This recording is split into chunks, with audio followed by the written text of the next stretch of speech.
So as Julius Malema has signed this national agreement with the ANC, or has gone together with the ANC, now I don't think it's a signed agreement, but I think it's a verbal agreement. They could, if they just got together, vote us out in Ekurhuleni. So I'm expecting that, and I think everybody else must. There will also be a huge onslaught on Tshwane. I can see that the ground is being prepared now, even by some of our coalition partners, for a vote of no confidence. And I think that's coming. I can read the tea leaves.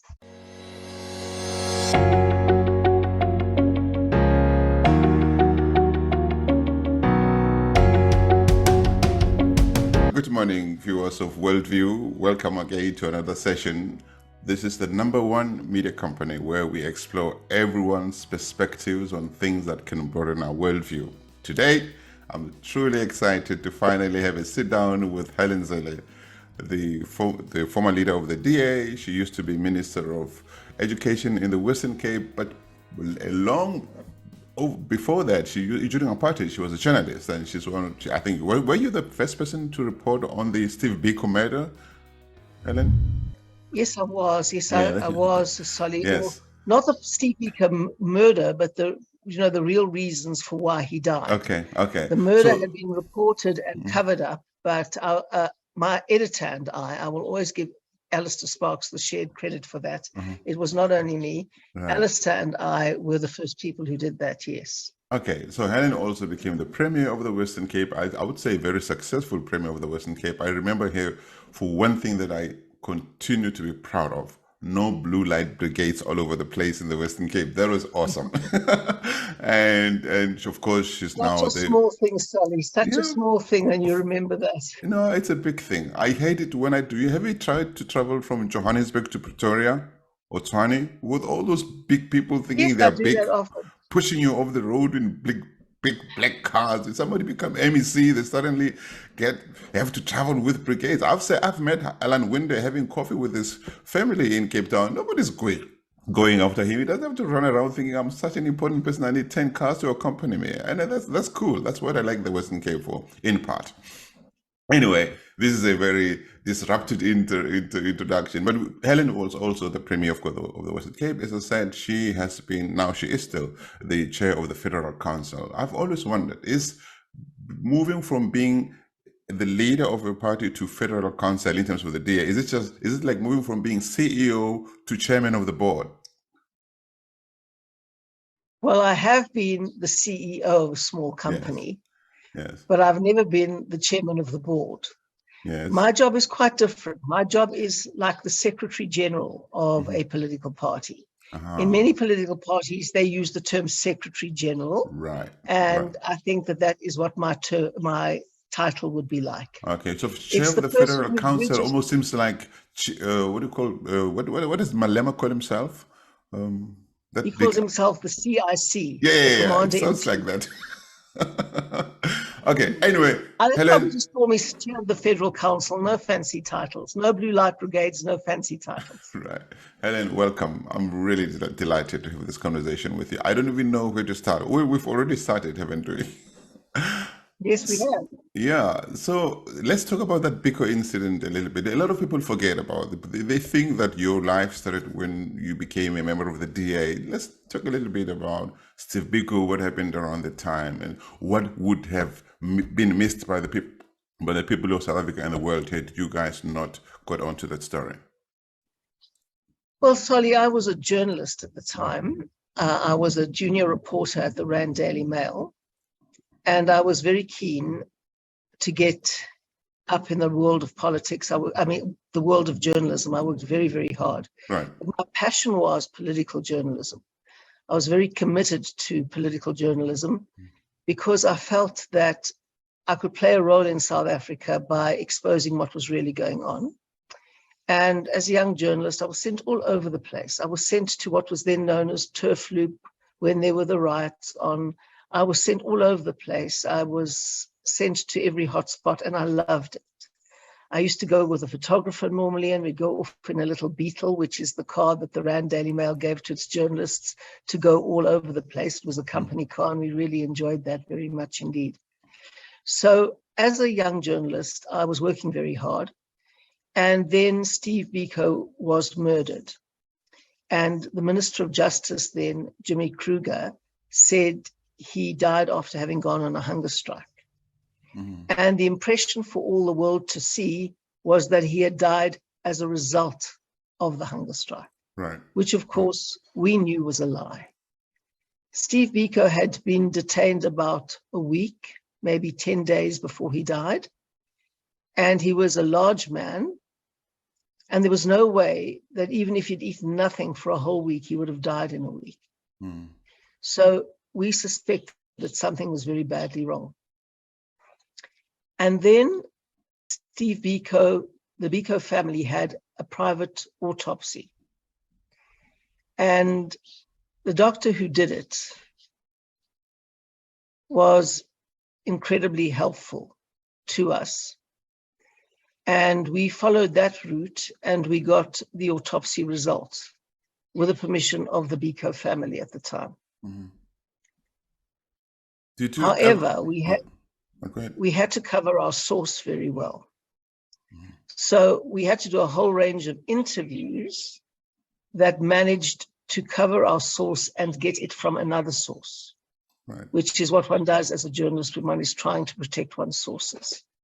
So I then went down to Nelson Mandela Bay, which is where Steve Biko had been detained. And I interviewed all the doctors who had seen him while he was in prison. And the late Dr. Colin Hirsch, when I put the facts to him, basically confirmed that they were true.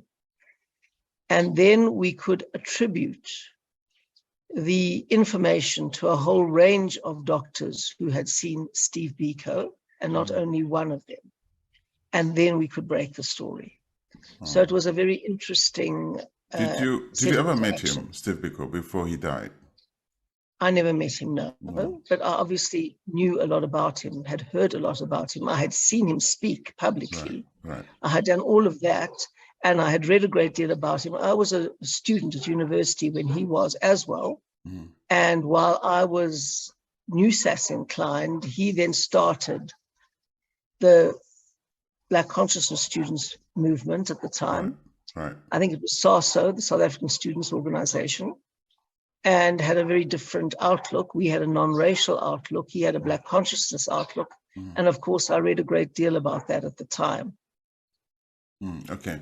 So fast forward to contemporary South African politics. Do you feel that South Africa, or too many South Africans, misunderstand you? Because I think, maybe before you answer this question, I saw you when you became, I think you're the mayor, the executive mayor of Cape Town first, after a lady who became South Africa's ambassador in Washington, India Mfeketo. Now, I thought she was a very slow person. And I saw you when we had fires on the mountain. You were almost one of the first people to be there with the fire brigade. And I thought, wow, this lady has so much energy. So you had that instinct to be at the front end of the story, right? You continue to have that through, even as you got into politics. When you became the Minister of Education in the Western Cape, we were out there in the schools getting stuff done. Yes, Solly, but it's not because I am looking for publicity. It's because I'm doing my job. One thing I do is every job that I do, I try to do as well as I can. And I try to own the job and do it to the very best of my capacity. I try to understand all the facets of the job, and I try to do it with integrity. And it's been like that since I was the mayor, the MEC for education, all of those things. I've really, really tried to understand what the job involves and do it to the very best of my ability, 24 hours a day. Am I misunderstood? Well, that's an interesting question, Sonny. It's a very interesting question. My family would say I'm totally misunderstood. And I would say, well, you know, the media love to build a caricature of a person. They love to paint a person like they would like to. The media deals with heroes and villains. They don't like ordinary people, which is what I am, an ordinary person. But they've made me this larger than life caricature of who I am. And sometimes I get irritated. But, you know, as people say to me, they're doing me a favor. They're building me up into this person who is leading the charge against this woke racist madness that has come to South Africa from America and Britain, and that's a good place to be, that there's a huge political marketplace for the ideas that we espouse. And if the media are playing me as the great intrepid leader of that the ANC hates, well, they're probably doing me a favor. I don't know. I mean, I've learned to shrug it off. But Helen, I get a bit... But Helen, you worked in the media before. I'm surprised that you're saying the media as if it's one generic term. Surely the media is not homogeneous in this. Maybe there are individuals in the media who are doing this, but not everybody is doing it. The media is not homogeneous, or the media are not homogeneous, as my English grammar teacher would have said. You're correct. You're absolutely correct. My bad. No problem. My bad as well. It's very difficult to take these Latin plurals and give them a singular noun in English, isn't it? It's true. So look, I can generalize when I say the media likes to create heroes and likes to create villains. And they love nothing more than bringing down somebody who was once a hero and making them a villain. Right. And I think that I can say that generically. That is how it is. Okay. They build people up and then they bring them down. That's the way that the media works. And you've just got to ignore it. You've just got to say, who am I? Do I know who I am? Do the people I care about know who I am? Am I acting with integrity? That's all you can do. So I wouldn't generalize about the media. There are some good journalists, but I have almost written off the English media. Their understanding of issues is often so superficial. Their capacity to get to the truth is so limited, and there's not even an attempt to do so. Has it got to do with the juniorization of the newsroom? People are constantly running for stories. There's no time to write, to investigate, to ask all the sources, whether they, to verify this. But you have to submit by deadline, or maybe people are not interested in really understanding the core issues. Would that be part of the element? No, I think it's ideological alignment mainly. I think that many of the young journalists are coming out of these cauldrons of critical race theory, critical theory in general in the universities, and they don't see their job as describing things accurately. They see their job as influencing things and directing the narrative in a certain direction. And I think that's very, very dangerous. I was brought up as a journalist in a different era entirely. I was brought up in an era where a journalist understood that there is such a thing as truth, but it is very difficult to get to, and that your ideology is not going to tell you what the truth is, and that you have to work very hard to get as close to the truth as possible and reflect it. Because when you are writing, you're not writing to promote your own ideology and your own biases. Writing to serve a readership that has the right to know the full facts of the story, whether you like those facts or not, or whether you think things should have happened that way or not. Your views are actually irrelevant. Your job is to reflect the situation. Apart from the media, you read a book recently looking at the matter of cancel culture? I think it's yes. I mean, so it's beyond the media. Do you think there's a sense in South Africa of people to she must keep quiet, she must resign, she mustn't have been chair of the Federal Council? She's the boss of John Steenhuisen. She's actually the boss of the DA. John Steenhuisen is just a front. I mean, do you get a sense that people are trying to push this narrative? Of course they're trying to push this narrative, and it isn't true. You see, what people can't understand, or some people can't understand, here I really don't want to generalize, but what some people can't understand is that the DA works differently. We don't have one boss of the DA, like Gayton McKenzie say, or Julius Malema. Those are extreme examples, who issue instructions and their word is law, and they are the constitution of their party. We are a party of the rule of law and due process. And the reason why we succeed is because we are that. We are the only party in South Africa, literally the only one, who has built up strong internal institutions where decisions are taken by proper processes defined in our constitution, and where everybody acts in terms of their role mandated by the constitution. So I can't decide on anything on my own. But I can't say this is now what we're going to do. I have to take it through the process and make sure that everyone is satisfied with that.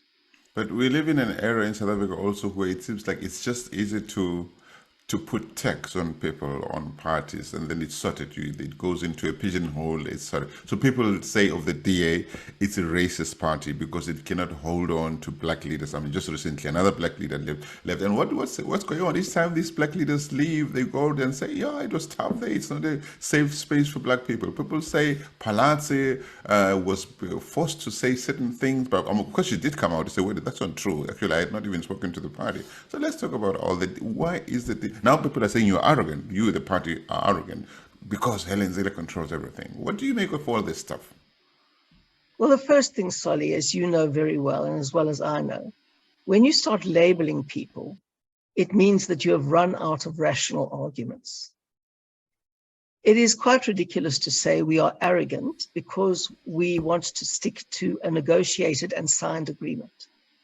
Sticking to your word, respecting what you signed and acting by it is not arrogance. It's called the rule of law. And because the rule of law is so misunderstood and so cast aside in South Africa, it is looked down upon almost to follow the rules. People say you're arrogant when you insist on doing the things that you said you were going to do and that you signed on the dotted line to. And when you expect other people to do that, because there's no other way that coalitions can work, they can't argue with you rationally, so they call you arrogant. Right. Now, let me say, as we sit here now, Solly, there are at least 450 Black African public representatives in the DA. I'm counting on my fingers. I think 6 people may have left in the last 3 or 4 or 5 years. That's completely normal in a political party. A political party is a voluntary organization where people come and where people go. Yeah, but when they leave, Helen, and they say, because I left because I'm black, or I left because it's not safe for me or and easy terrain for me as a black person, the culture doesn't tolerate my blackness or my black culture, my black approach, whatever it is, then it becomes a problem. When it happens, it keeps happening, doesn't it? Well, it doesn't keep happening. I mean, Action South Africa lost more black leaders in a week a couple of months ago when the entire KwaZulu-Natal executive resigned. And not to mention Mpho and Makosi Khoza and their chairperson, they all left. They all made massive allegations against the party and was hardly reported in the media. No, Mpho didn't leave the party. She left the position, but she remained in the party or in Action SA. When she died, Action SA was there to bury her. Many have left. In fact, more black leaders have left Action South Africa than had then by that time left the DA in the last 4 or 5 years. And it's only when a black leader leaves the DA or a black public representative who's not even a leader. I don't know why everyone has to have this title of leader suddenly when they leave. Many people aren't leaders at all. They're ordinary members of the party. Right. And it is absolutely normal for people to come and go out of political parties. It's a voluntary organization. Do you think they're trying to up their sellability when they leave the DA? To say, yeah, I'm a victim. I left because they don't treat me well. They didn't listen to me. They didn't promote me, so that they become more attractive out there. Now you are onto something. Now you are onto something, Solly. Now you are onto something. If I'd said that, it would have been the biggest scandal in South Africa, and there would have been manufactured outrage everywhere. But maybe for some, and not for all, I don't want to generalize, but maybe it's a business model. You know, you go as high as you can in the DA, and because you've been promoted very, very quickly, you think the sky's the limit. And suddenly you reach a point where you think you may have plateaued. You don't think you're going to go much further than this.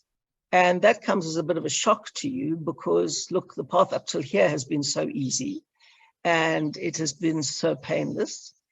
And then to go the next step, well, why not resign, turn yourself into a victim, and as a business model, make yourself highly attractive to people who want to drive race as the primary motive force of South Africa. That may well be for some a business model. I have no doubt, for example, that Zwakele Mngwango is now singing for his supper. I mean, what he's saying really bears no truth. He signed up for the DA. He was the provincial leader of the DA for a while. He isn't now. And maybe he regrets those days that he didn't go further to the federal leadership or something like that. But he signed up. And when he signs up, the constitution of the DA is your contract with the party. And there you also accept the disciplinary process.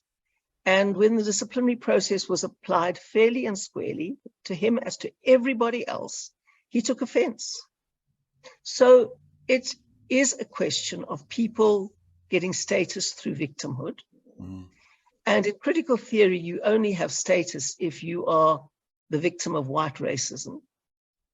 And are there white leaders who get disciplined for this or that in the DA, or are white leaders more well-disciplined, is it right? Of course. Do you remember that I was suspended? Do you remember, Solly? Yeah, I was suspended. Vaguely. Okay. Oh, yes, I do, of course. People get suspended all the time. They don't get suspended all the time, but we have a disciplinary machine that runs absolutely fairly, that runs absolutely impartially, and that doesn't favor one race over another. In fact, if anything, if there's any bias, it's against whites rather than against black people in the DA, frankly. Although I really have tried to fix that, and I've tried to make absolutely sure that everybody is treated incredibly fairly in terms of our rules, and that they apply without fear or favor. Does the DA feel on the back foot each time somebody leaves, solely joins the DA, and he decides, you know what, I'm going to leave probably for some of the reasons that you've just mentioned? Do you guys sit there and say, oh God, let's wait and see what he's going to say to the world? Do you have like a ready answer for these things? Or, or are you at a point where you say, you know what, let's deal with it. Let's see which way he jumps and we'll deal with it. Well, what fascinates us is that when a white person leaves the DA, there is no fuss at all. Mark Waters, a seasoned MP for years and years, very senior deputy chief whip, the whole lot. He left. No one turned it into a scandal or a crisis. If a black person leaves a political party, no one really cares. They certainly don't care when they leave Action South Africa. They certainly don't care when they leave the ANC in droves or any other party. But if a black person leaves the DA, it becomes a major scandal and runs for weeks.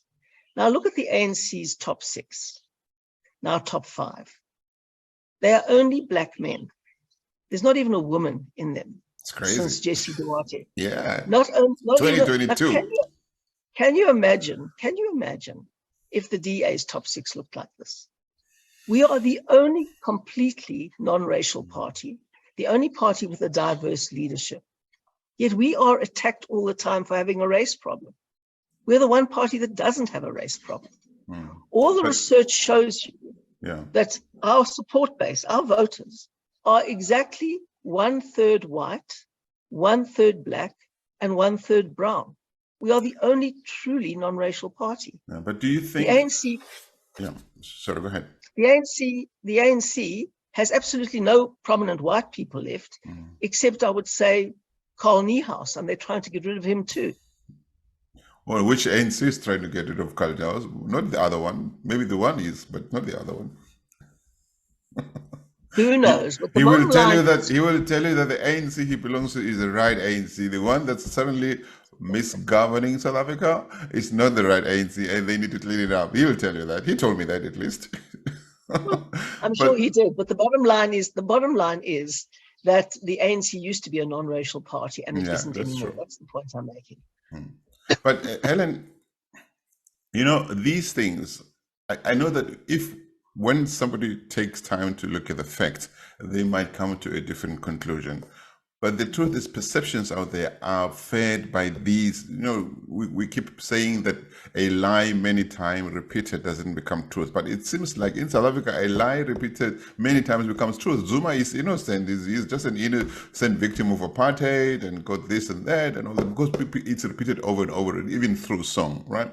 Now, the DA if the DA were to say to South Africa, guys, get off the track, there's a train coming down the tracks really fast at us, people are not going to move off the train because the DA is saying that, and that's a big problem.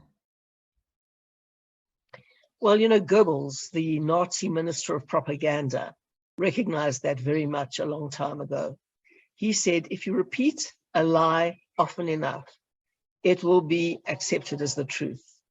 And so that's what the Nazis did. They repeated lies over and over again, and they became accepted as the truth. And it is primarily the job of the media in a free society, unlike the Nazis, to get to the truth, or to try and get to the truth, not to repeat the lies over and over again. And that's my biggest problem that I have with the media in South Africa. They just parrot the lies. They don't actually try to dig for the truth, because they are ideologically aligned often to the lie. And that is the problem. It's ideologically driven, as it would be in a fascist state, rather than a total commitment to find the truth, irrespective of whether it goes against your ideological perspective. Okay, Helen, let's go to coalition politics. I recall that we are probably the first, or one of the first, South African politicians to say the era of coalition politics is coming to South Africa. You said it long before you became, chair of the Federal Council of the DA. Now we are there, and I think this era is not going anywhere. It's staying with us. Look at what's going on around the country. Now I see that the ANC, obviously the only way they can control budgets ahead of the next elections is to take back the municipalities. Now they're working with, it seems like the Action SA, PA, all these guys, to try and remove the DA from all these other, from Tshwane and Ekurhuleni. Surely something has to be done. There's got to be a different way. I mean, you guys, including the DA, were invited apparently to Denmark recently to look at how coalition politics work. What lessons were drawn from there? What can we do ahead of the 2024 elections in South Africa to ensure that we don't end up with this sort of thing? Solly, let's start at the beginning. Yes, I've been involved in coalitions since 1999. So that's a long time. Right. 25 years, basically, almost quarter of a century. I was first in a coalition between the DP and the NNP at the time. Then that blew apart. Then in 2006, I became mayor of Cape Town with 42% of the vote. And in order to get 50%, we had to do a 7-party coalition. And that was, I would argue, a successful coalition. It started as a minority coalition. We managed to build it up into a majority coalition, meaning that enough parties joined us to get over 50% of the vote in council. And then we moved it to an overall majority in the province 3 years later, and then to an overall majority in Cape Town. And we also won many, many other local municipalities over that period of time in the Western Cape specifically, but not exclusively. And so the DA has run coalitions and has run them very well.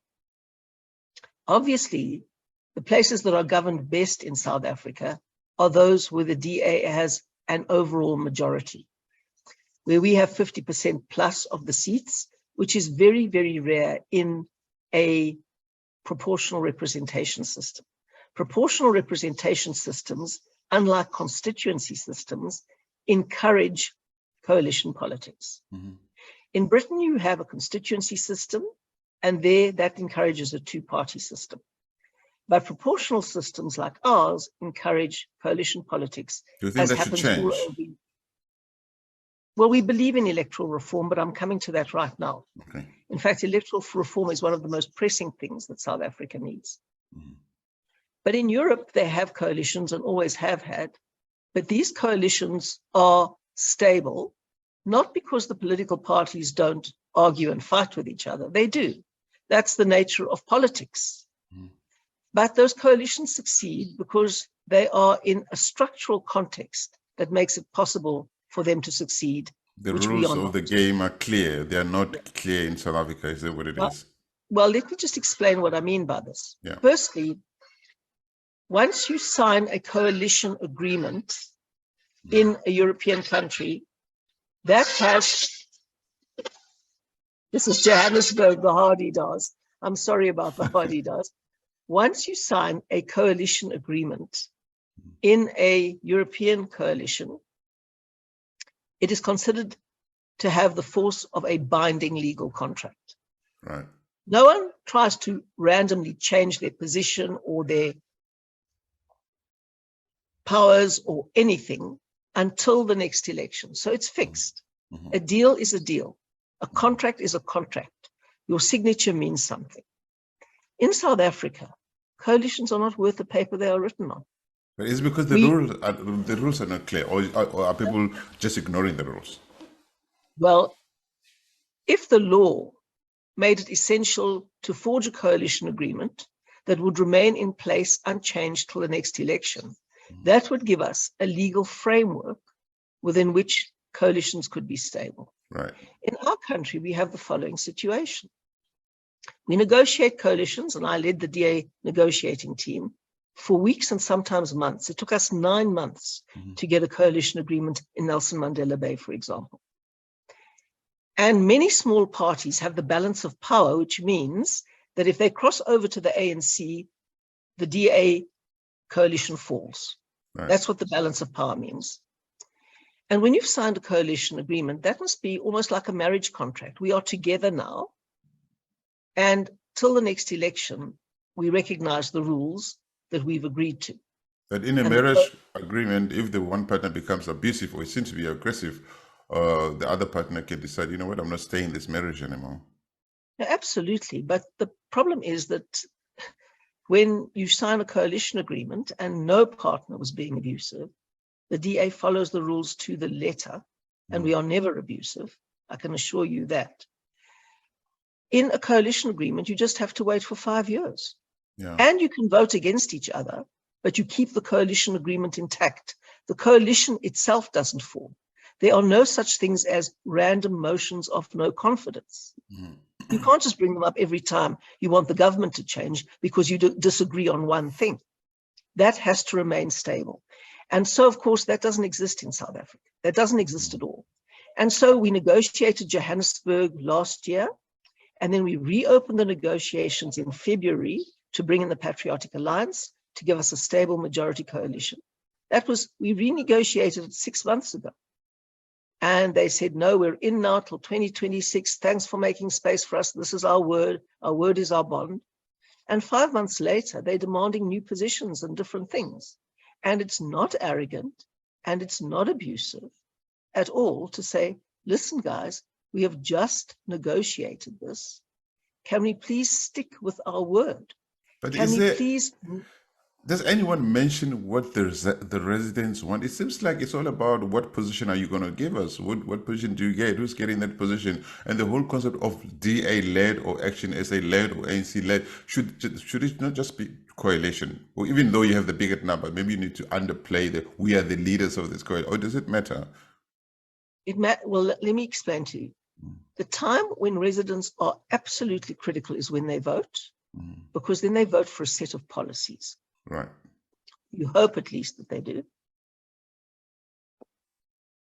They vote for a set of policies that they expect their party to implement if it gets into power. Yeah. Excuse me.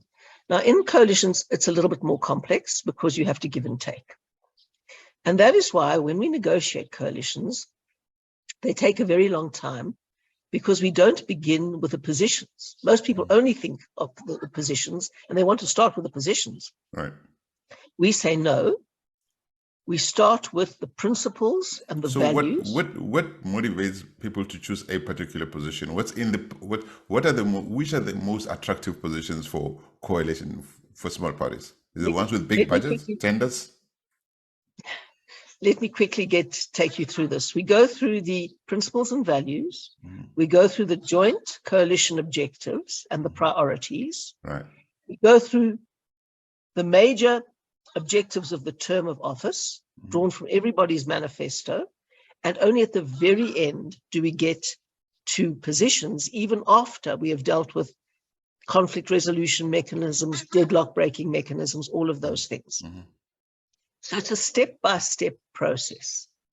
Now, obviously, the thing that most people are interested in is just getting to the allocation of positions. Yeah, but we deliberately... Ellen, I'm sorry to keep doing this, but the step-by-step, the negotiation, is surely there must be a blueprint now. There must, so that you don't start from the beginning each time. Is there no such thing? It's just a thing? Well, during the run-up to the election, the DA did get a concept agreement, a blueprint, and we worked it out in the finest detail. And when we started the coalition negotiations, we said we've got to have a signed agreement. This is absolutely essential. And we put the draft on the table. So that provided the starting point for the discussions, and everybody could have their say. Obviously, we changed it a lot, and we customized it for every single coalition that we did. I mean, you must understand that we're in 37 governments now around the country. So 37 governments, we had to negotiate most of them. And we also had to get a very clear agreement for that place, a customized agreement for that place, written and signed by the party leaders to really bind in those parties, as we thought, but thought wrongly. And everyone signed happily, champagne corks popping, public ceremony, make the deal public, put it up on the website, everything. So, yes, the real bottom line is, what positions are we getting? Right. And we managed to reach agreement. We managed to reach agreement that everybody was happy with at the time and was prepared to sign on the dotted line for. And then something happens over time. They see that they want another portfolio. Why? For example, the PAs wanted economic development because it's got this huge property portfolio in Johannesburg. So that's what they wanted. So do they want an additional portfolio or to switch from the one they agreed previously? Well, sometimes it's an additional portfolio, sometimes it's a switch. Right. So in the negotiated agreement itself, there is a clause which says the agreement will be taken under review at certain periods. Right. Now, that is the time, if you're unhappy with your portfolio, that you raise the question of, we don't want the portfolio we've got, we'd like to change. That is the proper time within the coalition agreement to raise that. And we are certainly always open to that. But it is not the time to start negotiating positions when there are motions of no confidence and when the coalition is very, very vulnerable. And then it is not a good faith attempt to reopen negotiations when you say, well, we won't vote for you in this motion of no confidence unless you switch our position or unless you change this. I mean, that's the politics of extortion. And with our back against the wall and a gun to our heads is not the time to reopen those negotiations. Right. You reopen the negotiations when the time is ripe in terms of the coalition agreement. Why don't you, and that is the only point we made.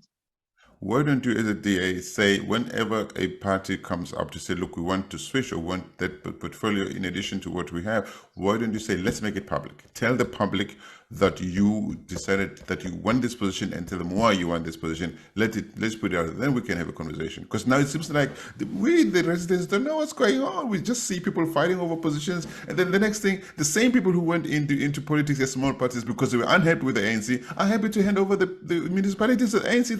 That has wrecked these municipalities. Look at Johannesburg. Why would you want to give Johannesburg back to the ANC, really? Well, that's a very good question. That's a very good question. And apart from coalitions being binding in law, coalition agreements being binding in law, we believe that there should be a threshold to get representation. In every single European coalition that is stable, there is a threshold that you have to meet, precisely to avoid the situation, as we have in South Africa, where parties can get representation on a fraction of 1% of the vote. And then they get one seat, and then that seat has the balance of power. And then they know that they can determine which of the bigger parties governs. And then they decide whether they're going to give their one seat to the ANC or the DA. And then they can use that for extortion politics because they can bring down the government. Now, not all parties do that. Again, you can't generalize about all parties, but many do. And many choose the opportunity when the coalition is at its most vulnerable, when we're facing motions of no confidence, to say, wow, this is my moment. Maybe I can push for this portfolio that I've seen now since I've been in government would be better to have. And it's also very important to remember that the IFP did not want the speaker position in Johannesburg. Right. It was suggested to them that they should take the speaker position. And then that set a chain reaction in motion where not only one issue and one position was up for renegotiation, but then people used the opportunity to demand positions all over the place. Sounds more like entrepreneurial politics to me, everything you're saying to me. Well, it's not entrepreneurial politics, it's opportunistic politics. And it's the politics of extortion and bribery, I'm afraid. And you see, if we get into that kind of politics, Solly, we're no better than the ANC. Right. We got into politics to be better than the ANC. The DA's commitment is good government. And we do our best in good faith everywhere we govern to improve lives for all the people. Do you ever say, guys, but look at what you're doing? I mean, the Western Cape, Auditor General after Auditor General have come up to say the finances are generally cleaner than elsewhere in the country. Surely this is what we're trying to bring to other parts of the country, but people don't say that way. All the time. No, we say that all the time. We say that all the time. And not only the Auditor General, clean audits are important, but they're not the be all and end all. Look at how life improves for the poor. I got into big trouble once for saying it is preferable to be poor in Langa because a journalist, Clement Manyatela, had said to me, well, look, the DA doesn't deliver for everybody. Look at Langa. Now, I live right next door to Langa. I live in Pinelands, right next door to Langa. And I happen to know Langa very, very well. It was part of my constituency when I was an MP. And I know that there are schools in Langa, there are clinics in Langa, there are paved roads in Langa. We have taken people out of the hostels and into proper flats in Langa. There's running water in Langa, there's electricity, they even have solar geysers in Langa. We've upgraded most of the shacks in Langa into formal housing.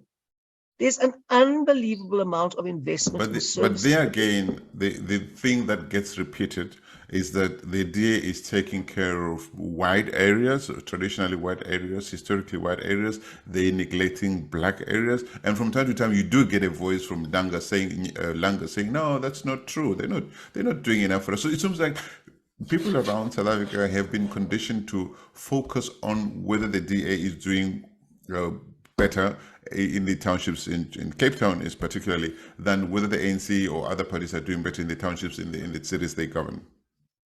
Yeah, and there's absolutely no doubt that where the DA governs, life gets progressively better for people in the townships.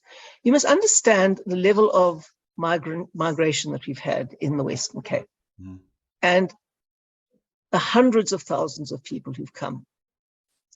And people come absolutely indigent. And they often settle on a piece of land that is not even appropriate for housing development. And we then have to start providing services.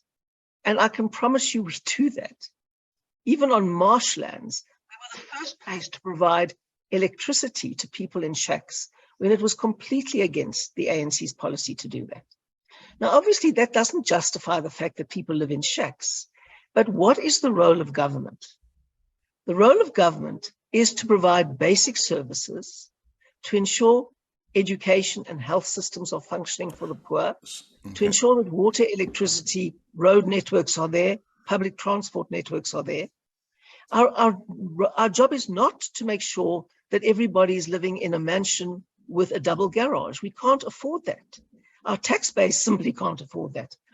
So if you look at what a government should be doing, what the role of the government is in the Constitution, and then you measure where the DA governs against where the ANC governs, you will see that the DA is doing a vastly better job at servicing the poor in terms of what the Constitution says. Helen, I don't want to lose you unless if you're going to quote me 10 or 15 more minutes. I just want to go to other things, but I get a point there. I want to go back quickly to Johannesburg. Mpho Phalatse, do you see her jumping? People are saying she might leave, she must go to the DF or to Action SA. Do you see that happening? And also, do you see yourself losing Ekurhuleni and Tshwane in the short in the short term? Well, let me answer the second question first. Yes, I think we've always had a very unstable minority coalition in Ekurhuleni. The EFF and the ANC together will have a majority in Ekurhuleni. Right. So as Julius Malema has signed this national agreement with the ANC, or has gone together with the ANC, now I don't think it's a signed agreement, but I think it's a verbal agreement. They could, if they just got together, vote us out in Ekurhuleni. So I'm expecting that, and I think everybody else must. There will also be a huge onslaught on Tshwane. I can see that the ground is being prepared now, even by some of our coalition partners, for a vote of no confidence. And I think that's coming. I can read the tea leaves. I also know that Action SA has been trying very hard to get Mpho to leave us and to come to them. Very specifically through the person of Bongani Baloyi, who's been deployed to do that. And, you know, in the play Othello, which you will know very well, there's this character called Iago, who whispers untruths into Othello's ear the whole time about whether his wife is being faithful to him. And there's also this tragic race dimension in it. So, you know, I often see Action SA sadly playing that role. Is Phalatse a robust person? Is she the kind of person who would leave because of the onslaught? I'm not Mpho Phalatse's spokesperson, and I would never ever speak for her. I think you must ask Mpho that. I've worked very well with her. I don't think a day has gone past when I haven't been in contact with her office. You see, the governance unit reports to me as so-called Secretary General, although we don't have that term in the DA. So we do a lot of work with our governments, and I'm in constant contact, especially with her Chief of Staff, every day. I have done whatever I can to support Johannesburg in this critical coalition situation that they are, and trying to make them viable. So I don't know what more I could have done, or we could have done as a party. I think Mpho is very strong, but let me just tell you that it's very, very difficult. You face a non-stop onslaught. You face a non-stop racialized onslaught. And instead of the media getting to the facts of the matter, let's just take this example of where the DA and the ANC governs, is life better for the poor? Instead of just parroting the allegations that the DA doesn't look after poor people, why does the media actually look at some empirical data? And there's plenty of empirical data that will give them the answer, instead of just parroting the lie. Why won't they actually go in search of the truth? Now, it's very difficult if you're a person in Mpho's position to face this tidal wave all the time. And that's what happens to a lot of our public representatives. They say, look, I didn't sign up for this. I didn't sign up for this. I signed up to do decent, good things in the position. And now I'm just getting hammered from left, right, and center. So, you know. So what will be, is it what it is? No, look, I have confidence. I mean, we've got 450 Black public representatives. There are a significant number in Johannesburg. Some are on the mayoral committee. We have completely diverse leadership. But I don't want to start speaking for Mpho. I think it would be totally outrageous if I did. And I would then be accused of running Mpho, which I don't. You're right. Because you're Helen Zille, you'll be accused of that. Maybe we shouldn't really go there. Because they won't bother to get to the truth. They'll just parrot the lie. Helen, a question for you. The ANC is heading to an elective conference later this year. It's still out there whether Ramaphosa is going to come out the winner or somebody else aligned to Jacob Zuma, again, is going to come out the winner. Does it matter to the DA who leads the ANC to the 2024 elections? Look, it certainly matters to South Africa. Very, very much indeed. I mean, the ANC is still a huge presence, even though they've fallen to under 50%. They are still a huge presence. And it matters very greatly to South Africa who runs the ANC. I don't think there's a good ANC and a bad ANC. I don't know how you would purify the ANC if you had to try. I think it is riddled with corruption. I think the only thing that holds it together is corruption and patronage. But it still matters who runs the country. And who would you prefer? if you, as a DA, for South Africa's sake, let's put it this way, whom would you prefer? Is Ramaphosa the least of the devils? You know, what would be good for South Africa, very good for South Africa, is if the ANC fell very far below 50%. But until 2024, it still has the electoral mandate to govern South Africa, doesn't it? I mean, what's going to change? The end of this year is 2022. Yeah. The end of this year is 2022, and then it'll be 18 months till the election. Right. Okay. So you still haven't answered my question. It doesn't matter to you, it seems, that whether say Nkosazana Dlamini Zuma comes back as leader of the ANC or Ramaphosa stays on. It's for you, it's the same thing. Well, I think the best thing is for South Africa, and I only look at it from the perspective of South Africa, not from the DA's perspective. Okay. The best thing for South Africa would be if there was a result that enabled the ANC to fall well below 50%, so that we can have an alternative government by 2024. What is the best outcome that the DA is looking forward to in 2024? I mean, you guys, there was a time when you were hoping that you would be the next big guys in South African politics, but those days, it seems to me, are gone. You're not going to become the 51% winner on your own. What is your best shot for 2024? Solly, as you know, we are in a coalition country, right? We are in a coalition country. So any party that gets over 20% is a serious player in coalition politics, a very serious player. I mean, Angela Merkel, who was German chancellor for 15 years, was at the head of a coalition, and sometimes her party got around 27%. Right. So that's a big, big slice of a coalition in a coalition government. In coalitions, you don't really aim for 50%. And it's a miracle that we've got 16 governments that have over 50%, the DA has, in South Africa. 16 governments that actually have over 50%, which is a miracle in a coalition country. So the DA can get over 50%, but nationally, it's going to be a lot harder. Now, you will remember the Rapport poll that came out recently. It was covered on the front pages of Rapport, and then there was another poll that had exactly the same corroborating evidence. Right. Says that the DA is only 12 percentage points behind the ANC. 12 percentage points behind the ANC. So the DA needs to go on a big drive to say to South Africans, guys, come on, look at the facts, look at what we're doing. Don't run with the repeated lies about us being arrogant and racist and all that. So more work needs to be invested in getting people to see those things, so that hopefully especially those people who are not voting anymore, get to say, you know what, we need to vote for South Africa. In order to vote for South Africa, this is the arrangement we want to see in place. No, people have a choice. They can either have stable coalitions, or they can have what we've seen in the past with these 10-party coalitions. Right. And let me promise you, a 10-party coalition can't work. While you're still drinking water, I would need you to think about, would you be prepared to give me 10 more minutes of your time? Say we finish at 22, the next hour? I can't, because I have to go onto a meeting at 8:30. Okay, I have to ask you, that's okay, before I lose you, but I really don't want to lose you on coalitions, but it's, so maybe let's do it quickly. Go ahead, I have a question on the Western Cape.